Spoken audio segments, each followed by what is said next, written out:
Democrats face a tough road if they want to take back the Senate this November, but the party is hoping it can expand the map by being competitive in states like Ruby Red, Texas. But first, they have to pick their candidate.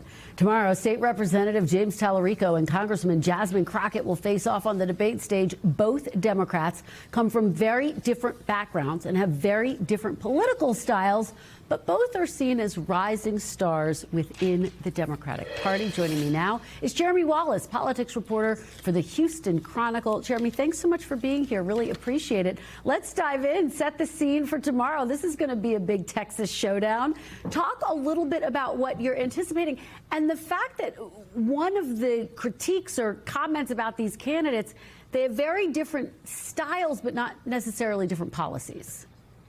Yeah, right. This is kind of the best and the worst of both worlds for Democrats. These are two of their best rising stars. This is the key to their bench, and they're having to go against each other, right, with these two different styles. And and the whole question that both of them are going to be trying to answer through this whole debate is not only who you should vote for in this primary, but think about who can win in the general election in November. And they both have very different ways to make that case to voters to why they're going to be better in November to take on either John Cornyn, Ken Paxton, or Wesley Hunt. So, Jeremy, tell me what each of these candidates has to do in order to have a strong night tomorrow night, to frankly stand out and say, I'm the best person to win this seat against all odds. Yeah, it comes down to that question of who can win this primary and build this coalition of Democrats. You know, the Democrats are a wide, group of people, right? We're talking about who can mobilize the, black voters in Texas who haven't had good voter turnout in the last couple of cycles, who can get the Latino voters, the South Texas voters back on the side of the Democrats when they go into the general election cycle.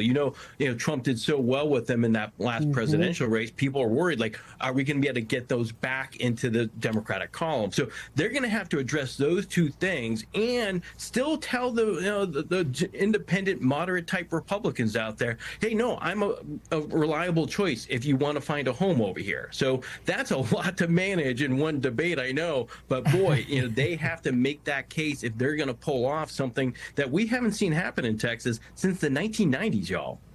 Yeah, well, thank you for that context, because you take me to, I have a panel here, so they're laughing if you hear them in the background. So it was a great joke. Look, give me a little bit more of that context, because the closest that a Democrat has come to winning the Senate seat was back in 2018. That was when Beto O'Rourke gave Ted Cruz a real run for his money, but he couldn't pull it off. What does a Democrat actually need to do to exceed? Because everyone thought, oh, Beto O'Rourke has a real chance, and yet couldn't do it. Yeah, I just had Beto O'Rourke on my podcast where we talked about this. Remember, he was 215,000 votes short of winning that race. Since that election, just Harris County, Texas, where Houston is, has added 340,000 votes. You don't have to be a mathematician to see, like, the potential is there. This is a very blue county that's added enough votes to pull this off, but it comes with a huge but. Who can get the black voters in Harris County fired up? We haven't seen that happen since the Beto O'Rourke campaign. Nobody's been able to go into those communities and get that voter turnout up. I looked at about 15 precincts in, particularly, Houston and some of the black community vote areas around Tidewell Park and Kashmere Gardens, where Beto O'Rourke actually outperformed Democrats in the past by 3,000 votes just in that neighborhood.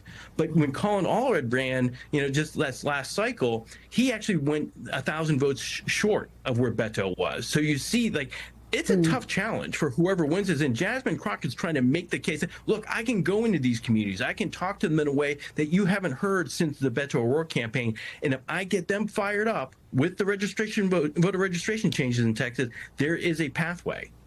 All right. Well, it's going to be a fascinating race. Jermy Wallace, thank you. Stay in close touch. We're going to have you back soon as we continue to track this race. Really appreciate it. Great to see you. We thank you for watching, and remember, stay updated on breaking news and top stories on the NBC News app or watch live on our YouTube channel.